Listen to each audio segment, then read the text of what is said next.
கிறிஸ்துவுக்குள் பிரியமானவர்களே, இந்த நாளிலும் ஆண்டவராகிய இயேசுவானவர் உங்களை பார்த்து சொல்லுகிற ஒரு வார்த்தை, நீங்கள் வெட்கப்பட்டு போவதில்லை.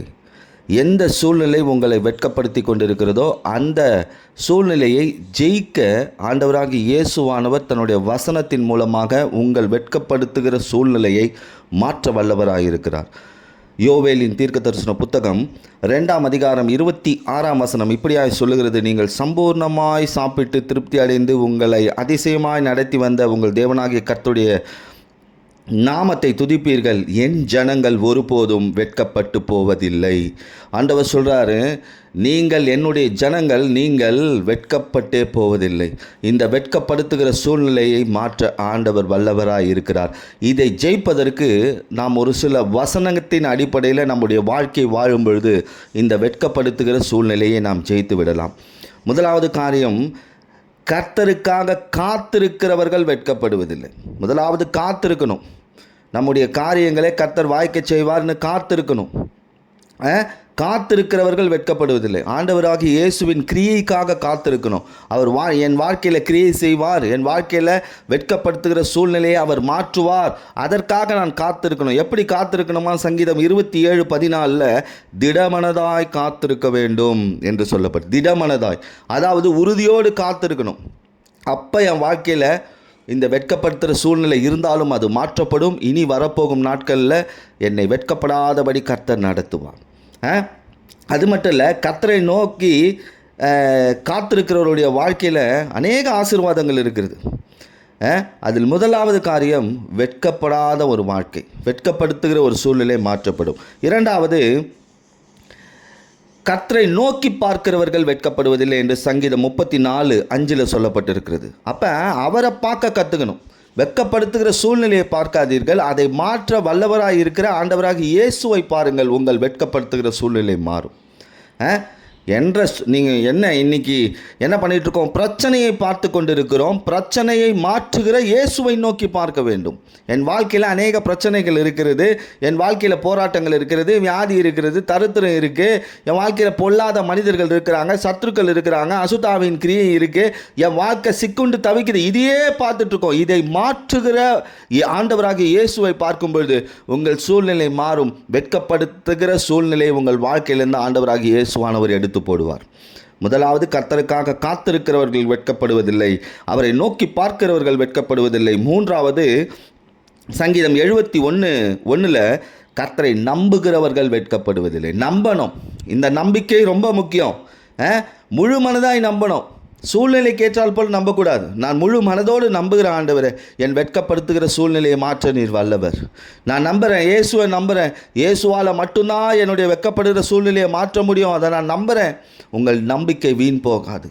உங்கள் நம்பிக்கை வீண் போகாது. இயேசுவின் மேல் நீங்கள் வைக்கிற நம்பிக்கை வீண் போகாது. உங்கள் வெட்கப்படுத்துகிற சூழ்நிலையை மாற்ற ஆண்டவராக இயேசுவானவர் காத்திருக்கிறார். நீங்கள் நம்பிக்கையில் பூர்ணப்படும் போது அது நிச்சயமாய் நிறைவேறும். இப்போ முதலாவது, கர்த்தருக்கு காத்திருக்கிறவர்கள் வெட்கப்படுவதில்லை.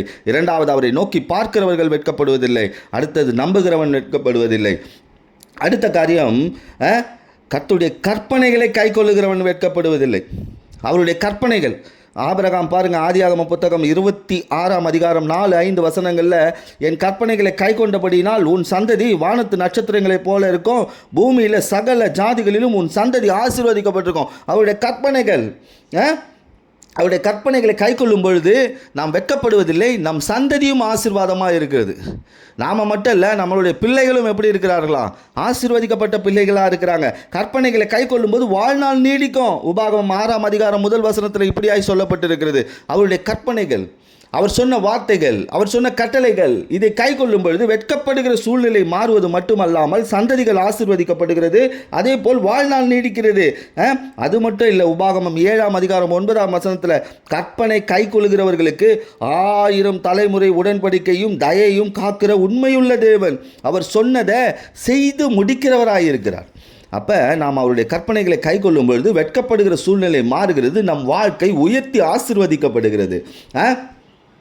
ஏன்னா ஆண்டவராக இயேசுவானவர் அநேக கற்பனைகளை சொல்லியிருக்கிறாரு. யோவான் 14ஆம் அதிகாரம் 21ஆவது வசனத்தில், கற்பனை கை கொள்ளுகிறவன் மேல் இயேசு அன்பாக இருக்கிறாராம்.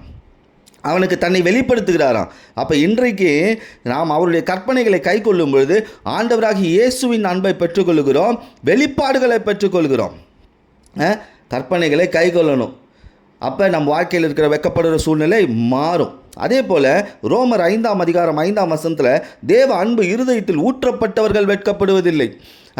இயேசுவின் அன்பு என் இருதயத்திற்குள்ளே இருக்கும் பொழுது என் வாழ்க்கையில் இருக்கிற வெட்கப்படுகிற சூழ்நிலை மாறும். அப்போ நான் என்னுடைய அன்பில் எப்படி இருக்கிறேன்? உண்மையாக இருக்கிறேனா? நான் அன்பு வைப்பதில் உண்மையாக இருக்கிறேனா? அந்த அன்பில் உண்மைத்தன்மை இல்லை என்றால் வெட்கப்படுகிற சூழ்நிலை தானாய் வந்துவிடும். அப்போ இன்றைக்கி இயேசுவின் அன்பு என் இருதயத்திற்குள் இருக்குது, நான் மற்றவர்கள் மேலே இருக்கிற அன்பில் உண்மையாக இருக்கிறேன், அந்த உண்மைத்தன்மை என் வெட்கப்படுத்துகிற சூழ்நிலையை மாற்றும். அப்போ இந்த வெட்கப்படுத்துகிற சூழ்நிலையை மாற்ற ஆயுதமும் நம்மக்கிட்ட தான் இருக்குது. இப்போ முதலாவது, கர்த்தருக்காக காத்திருக்கிறவர்கள் வெட்கப்படுவதில்லை, அவரை நோக்கி பார்த்தவர்கள் வெட்கப்படுவதில்லை, அவரை நம்புகிறவர்கள் வெட்கப்படுவதில்லை, அவருடைய கற்பனைகளை கைக்கொள்கிறவர்கள் வெட்கப்படுவதில்லை, தேவ அன்பு இருதயத்தில் ஊற்றப்பட்டவர்கள் வெட்கப்படுவதில்லை. அப்புறமா இன்னொரு காரியத்தை நான் சொல்கிறேன். ரோமர் 9ஆம் அதிகாரம் 33ஆம் வசனமும் அதே ரோமர் 10ஆம் அதிகாரம் 11ஆம் வசனமும் இப்படியாய் சொல்லுகிறது, இயேசு கிறிஸ்துவிடத்தில் விசுவாசமாக இருக்கிறவன் வெட்கப்படுவதில்லை. விசுவாசம் அது ரொம்ப முக்கியம். இந்த விசுவாசம் ரொம்ப முக்கியம். இயேசு கிறிஸ்துவிடத்தில் விசுவாசமாக இருக்கணும். இந்த விசுவாசம் எப்படி இருக்கணுமா? வேதம் சொல்லுது, அருமையானதாய், ஆரோக்கியமானதாய், மாயமற்றதாய், முழு இருதயத்தோடு விசுவாசிக்கணும். இதற்கெல்லாம் வசனம் இருக்குது. 1 பேதுரு 1 அதிகாரம் 1 வசனத்தில் அருமையான விசுவாசம், தீத்து 1 அதிகாரம் 14வது வசனத்தில் ஆரோக்கியமான விசுவாசம், 1 தீமோத்தேயு 1 அதிகாரம் 5ஆம் வசனத்தில் மாயமற்ற விசுவாசம், அப்போஸ்தலர் 8ஆம் அதிகாரம் 37ஆம் வசனத்தில் முழு இருதயத்தோடு விசுவாசம். அப்போ இன்னைக்கு என் வெட்கப்படுத்துகிற சூழ்நிலையை மாற்ற நான் அவரை விசுவாசிக்கணும். அந்த விசுவாசம் அருமையானதாய், ஆரோக்கியமானதாய், மாயமற்றதாய், முழு இருதயத்தோடு இருக்கும்போது என் வெட்கப்படுத்துகிற சூழ்நிலை மாற்றப்படும். அப்போ வெட்கப்படுத்துகிற சூழ்நிலையை மாற்றக்கூடிய ஆயுதம் நமக்குள்ளேயே இருக்குது. ஆண்டவர் அதை செய்கிறார். ஆனால் நமக்குள்ளே ஒரு சில காரியங்கள் இருக்கும்பொழுது நம்ம வெட்கப்படுகிற சூழ்நிலை மாறும். அது மட்டும் இல்லை, வெட்கப்படுத்துகிற சூழ்நிலையை மாத்திர இன்னொரு காரியத்தை சொல்கிறேன். 1 யோவான் 2ஆம் அதிகாரம் 28வது சூழ்நிலையில் இயேசு கிறிஸ்துவில் நிலைத்திருக்கிறவன் வெட்கப்படுவதில்லை. அவரில் நிலைத்திருக்கணும், அவருடைய உபதேசத்திற்குள் நிலைத்திருக்கணும்னு யோவான் 8ஆம் அதிகாரம் 31வது வசனத்தில் சொல்லுது. அப்போ ஆண்டவராக இயேசுவானவர் தன் வார்த்தைகளை கொடுக்கிறார், உபதேசத்தை கொடுக்கிறார், அதில் நிலைத்து நிற்கணும். அதை விட்டு வழி விலகும் பொழுது வெட்கப்படுத்துகிற சூழ்நிலை வந்துடும். அந்த வார்த்தைக்குள்ளும் அவருடைய உபதேசத்திற்குள்ளும் நிலையாய் நிற்கும் பொழுது நம் வாழ்க்கையில் இருக்கிற வெட்கப்படுகிற சூழ்நிலை மாற்றப்படும். அப்போ இன்றைக்கு வெட்கப்படுத்துகிற சூழ்நிலை இருக்கா இல்லையா? அப்போ இன்றைக்கு வெட்கப்படுத்துகிற சூழ்நிலையை ஆண்டவர் மாற்ற வல்லவராக இருக்கிறார். ஆனால் நமக்குள் அவர் சொல்லுகிற வார்த்தையும் கற்பனைகளும் நமக்குள் இருக்க வேண்டும். அடுத்தது பாருங்கள், ஏசாயா 50ஆம் அதிகாரம் 7ஆம் வசனத்தில் கர்த்தருடைய துணையை பெற்றவன் வெட்கப்படுவதில்லை. கர்த்தருடைய துணையை பெற்றீர்களானால் வாழ்க்கையில் இது துணை அது துணை இல்லை, இயேசுவே எனக்கு துணையாக இருக்கிறார், இயேசுவே எல்லா சூழ்நிலையும் எனக்கு துணையாக இருக்கிறார், அதை நான் பெற்றிருக்கிறேன், நான் இனி வெட்கப்பட மாட்டேன். என் வெட்கப்படுத்துகிற சூழ்நிலையை மாற்ற இயேசு வல்லவர். அது மட்டும் ஆதியாகமம் 49ஆம் அதிகாரம் 25ஆம் வசனத்தில் கர்த்தரை துணையாய் பெற்றவர்கள் உயர வானத்திலிருந்து உண்டாகும் ஆசீர்வாதங்களினாலும் கீழே ஆழத்தில் உண்டாகும் ஆசீர்வாதங்களினாலும் ஸ்தானங்களுக்கும் கர்ப்பங்களுக்கும் உரிய ஆசீர்வாதங்களினாலும் உன்னை ஆசீர்வதிப்பார். அப்போ இயேசுவின் துணையை பெற்றவங்க பரலோகத்தின் ஆசீர்வாதங்களையும் பூமிக்குரிய செல்வ செழிப்பான ஆசீர்வாதங்களையும் ஸ்தானங்கள், அதாவது ஒரு வீட்டில் என்ன ஸ்தானம் உங்களுக்கு கொடுக்கப்பட்டிருக்கு, உலகத்தில் எந்த ஸ்தானம் கொடுக்கப்பட்டிருக்கு, படிக்கிற படிப்பில் எந்த ஸ்தானம் கொடுக்கப்பட்டிருக்கு, வேலை ஸ்தானங்களில் எந்த ஸ்தானம், அந்த ஸ்தானத்தில் ஒரு ஆசீர்வாதத்தை கொடுப்பார். உங்களுக்கு உங்கள் மூலமாக உண்டாக்கப்பட்ட பிள்ளைகளும் அந்த ஆசீர்வாதத்தை சூழ்ந்து கொள்வார்கள். அப்போ கர்த்தருடைய துணையை நான் பெற்றுக்கொள்ள வேண்டும். அப்போ இன்றைக்கு ஆண்டவர் சொல்லியிருக்கிறார், என் ஜனம் ஒருபோதும் வெட்கப்பட்டு போவதில்லை. யார் வெட்கப்பட்டு போவதில்லை? கர்த்தருக்கு காத்திருக்கிறவர்கள் வெட்கப்பட்டு போவதில்லை, அவரை நோக்கி பார்க்கிறவர்கள் வெட்கப்பட்டு போவதில்லை, அவரை நம்புகிறவர்கள் வெட்கப்பட்டு போவதில்லை, அவருடைய கற்பனை கை கொள்கிறவர்கள் வெட்கப்பட்டு போவதில்லை. இயேசுவின் அன்பு என் இருதயத்தில் இருக்கு, நான் வெட்கப்பட்டு போவதில்லை. அவர் மேல் நான் வைத்திருக்கிற விசுவாசம் அருமையானது, ஆரோக்கியமானது, மாயமற்றது, முழு இருதயத்தோடு விசுவாசிக்கிறேன். ஆகையால் நான் வெட்கப்பட்டு போவதில்லை. நான் இயேசுக்குள்ள நிலைத்திருக்கிறேன், அவருடைய உபதேசத்திற்குள் நிலைத்திருக்கிறேன், அவருடைய வார்த்தைக்குள் நிலைத்திருக்கிறேன். நான் வெட்கப்பட்டு போவதில்லை. இயேசு எனக்கு துணையாக இருக்கிறதுனால நான் வெட்கப்பட்டு போனதில்லை. இனி என்னுடைய வெட்கப்படுத்துகிற சூழ்நிலையை மாற்ற இயேசு வல்லவர். அதை விசுவாசிங்க, அவருக்குள் வாழுங்க, அவருடைய வார்த்தை கேளுங்க. உங்கள் வெட்கப்படுத்துகிற சூழ்நிலை எல்லாவற்றையும் பூமியிலிருந்து இயேசுவானவர் மாற்றுவார். இந்த நாளில் வெட்கப்பட்டு போவதில்லை என்ற கர்த்தருடைய வார்த்தையை கேட்டிருக்கிறீர்கள். இனி வெட்கப்படுத்துகிற சூழ்நிலையை மாற்றக்கூடிய வல்லமை உங்களிடத்தில் இருக்கிறது. அதை பயன்படுத்துங்கள். நிச்சயமாகவே இந்த வார்த்தையின்படி என் ஜனம் ஒருபோதும் வெட்கப்பட்டு போவதில்லை என்று ஆண்டவர் சொல்லியிருக்கிறார். அது நிச்சயமாய் நிறைவேறும். கர்த்தர் உங்களையும் உங்கள் குடும்பத்தையும் உயர்த்தி ஆசீர்வதிப்பாராக. ஆமேன்.